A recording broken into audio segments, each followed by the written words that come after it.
BBC Bangla আপনাদের স্বাগত। আজ আপনাদের সাথে লন্ডন স্টুডিও থেকে আছি মানসী বড়ুয়া, আর ঢাকায় আমার সাথে থাকছেন আকবর হোসেন। বাংলাদেশের সর্বশেষ গুরুত্বপূর্ণ আপডেট সংবাদে আপনাকে স্বাগত। শুরুতেই সংবাদ শিরোনাম, পরে বিস্তারিত। প্রথমে জানাবো, এমপি আমির হামজার গাড়ি এবং বাড়িতে গণ অধিকার পরিষদের হামলা, আহত 10। কুষ্টিয়া সদর আসনের সংসদ সদস্য মুফতি আমির হামজার গাড়ি এবং বাড়িতে হামলা চালিয়েছে গণ অধিকার পরিষদ ও বিএনপির সন্ত্রাসীরা। পরে ঘণ্টাব্যাপী চলা দুই পক্ষের ধাপ পাল্টা ধায় অন্তত 10 জন আহত হয়েছে। তাদের মধ্যে কয়েকজনকে কুষ্টিয়া জেনারেল হাসপাতালে চিকিৎসা দেওয়া হচ্ছে। আজ 6টার দিকে কুষ্টিয়া শহরের বাড়ি ঢোকার সময় আমির হামজার গাড়িতে হামলা করে এই নুরুল হক নূরের সন্ত্রাসী বাহিনী। এরপর জানাবো, যাত্রীবাহী বাস এবং গরু বোঝাই ট্রাকের মধ্যে সংঘর্ষ, নিহত 2, আহত 3।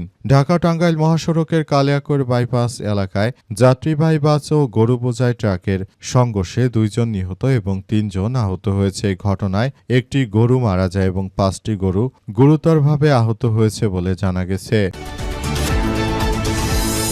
এদিকে বাড়াবাড়ি করলে আজীবন গুপ্ত থাকার ব্যবস্থা করব জামাতকে নুরুল হক নূরের হুঁশিয়ারি। রককাটা জামাত শিবির তার স্বরূপে ফিরে এসেছে বলে মন্তব্য করেছেন প্রবাসী কল্যাণ ও বৈদেশিক কর্মসংস্থান প্রতিমন্ত্রী এবং গণ অধিকার পরিষদের সভাপতি নুরুল হক নূর। আজ রাতে নিজের ফেসবুক পোস্টে তিনি এমন মন্তব্য করেছেন। এবারে জানাবো, নোয়াখালীতে নারীকে হত্যা, ছেলে এবং শাশুড়ি গ্রেপ্তার। নোয়াখালী সদর উপজেলায় বিনোদপুর লাইলি বেগম 46 নামের এক নারীকে গলা কেটে হত্যার ঘটনা ঘটেছে। এই ঘটনায় নিহতের ছেলে সৌরভ হোসেন 28 এবং তার শাশুড়ি তফুরা বেগম 75কে গ্রেপ্তার করেছে পুলিশের সদস্য। এবং সর্বশেষ জানাবো, বঙ্গবন্ধুর মৃত্যুবার্ষিকী পালন করায় ছাত্রলীগ নেত্রী গ্রেপ্তার। মৌলভীবাজারের কুলাউড়া বঙ্গবন্ধু শেখ মুজিবুর রহমানের মৃত্যুবার্ষিকী পালনের অভিযোগে জান্নাতুল ফেরদৌস চৌধুরী নামের নিষিদ্ধ সংগঠন ছাত্রলীগের এক নেত্রীকে গ্রেপ্তার করেছে পুলিশ। আজ দুপুরে উপজেলার ভাতাইয়া এলাকায় নিজ বাড়িতে থেকে তাকে গ্রেপ্তার করা হয়। জান্নাতুল ফেরদৌস চৌধুরী সিলেট জেলা ছাত্রলীগের নেত্রী হিসেবে পরিচিত। পুলিশ ও স্থানীয় সূত্র থেকে জানা গেছে যে বঙ্গবন্ধু শেখ মুজিবুর রহমানের মৃত্যুবার্ষিকী পালন করতে গিয়ে মূলত তিনি আটক হয়েছেন। তিনি দেশের মধ্যে আওয়ামী লীগের নেতাকর্মীদের জন্য জায়গা করে দিচ্ছিলেন এবং দেশের মধ্যে আবার এক বিশৃঙ্খল পরিস্থিতি সৃষ্টির অপচেষ্টা করছিলেন বলে এমন অভিযোগ পাওয়া গেছে। এই ঘটনায় এখন পরিস্থিতি থমথমে অবস্থা বিরাজ করছে। অবস্থায় সবাইকে আরো বেশি সজাগ থাকার জন্য তিনি উল্লেখ করেছেন। তিনি বিষয়গুলো নিয়ে খুবই গুরুত্ব সহকারে দেখভাল করার কথা জানিয়েছেন। এমপি আমির হামজার গাড়ি এবং বাড়িতে গণ অধিকারের হামলা, আহত 10। কুষ্টিয়া সদর আসনের সংসদ সদস্য মুফতি আমির হামজার গাড়ি এবং বাড়িতে হামলা চালিয়েছে গণ অধিকার পরিষদের নেতাকর্মীরা। পরে ঘণ্টাব্যাপী চলা দুই পক্ষে ধাপ পাল্টা ধায় অন্তত 10 জন আহত হয়েছে। তাদের মধ্যে কয়েকজনকে কুষ্টিয়া জেনারেল হাসপাতালে চিকিৎসা দেওয়া হয়েছে। আর শনিবার সন্ধ্যা 6:30টার দিকে কুষ্টিয়া শহরের তার বাড়িতে ঢোকার সময় আমির হামজার গাড়িতে হামলা করা হয় বলে অভিযোগ করা হয়েছে।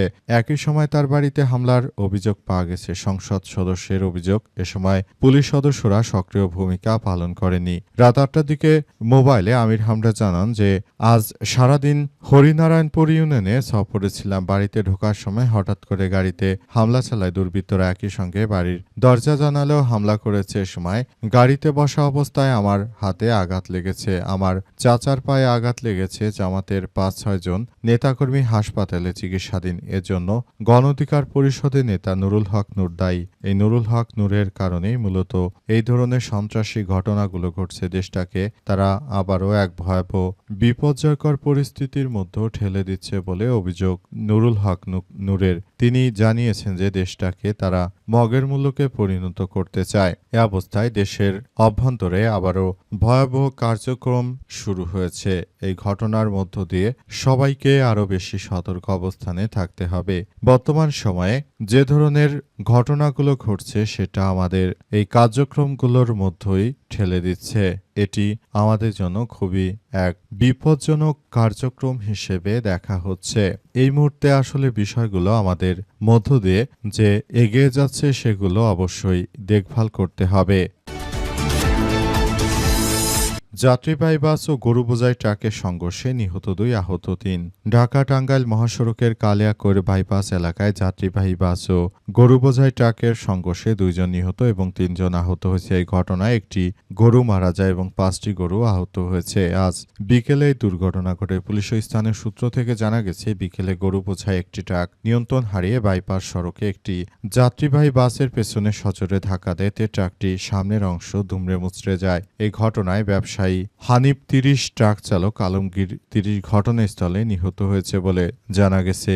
এই ঘটনার মধ্য দিয়ে এখন পরিস্থিতি থমথমে অবস্থায় বিরাজ করছে। এমন পরিস্থিতি বাংলাদেশে আর না ঘটুক সেই প্রত্যাশা আমাদের। দেশে যেভাবে সড়ক দুর্ঘটনা বেড়ে গিয়েছে, তাতে করে দেশ যে এক ভয়াবহ চরম সংকটের মধ্যে পড়েছে সেটি আর বলার অপেক্ষা রাখে না। যারা এই ধরনের ঘটনাগুলোর সম্মুখীন হয়েছে তাদের প্রতি আমাদের সহমর্মিতা থাকবে। ভবিষ্যতে যেন এই ধরনের কোনো ঘটনা না ঘটে সেই প্রত্যাশা আমাদের। আমরা মনে করি এই ধরনের ঘটনাগুলো আমাদের জন্য খুবই এক ভয়াবহ বিপর্যয় বয়ে আনছে।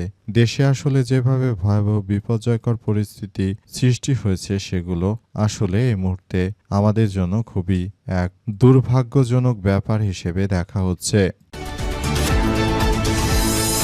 বাড়াবাড়ি করলে আজীবন গুপ্ত থাকার ব্যবস্থা করব জামাতকে নুরুল হক নূরের হুঁশিয়ারি। গণ অধিকার পরিষদের নেতা নুরুল হক নূর তিনি জামাতকে কঠোর হুঁশিয়ারি দিয়েছেন। তিনি বলেছেন, যদি জামাত বেশি বাড়াবাড়ি করে তাহলে জামাতকে সারা জীবন যাতে করে গুপ্ত থাকতে হয় সেই ব্যবস্থাই করব বলে কঠোর হুঁশিয়ারি দিয়েছেন নুরুল হক নূর। তিনি জানিয়েছেন যে দেশের মধ্য তারা যে মগের মুলুকের কার্যক্রম শুরু করেছে এটা আসলে বের করতে হবে। দেশটাকে এক ভয়াবহ বিপর্যয়ের হাত থেকে আমাদের রক্ষা করতে হবে বলে জানান নুরুল হক নূর।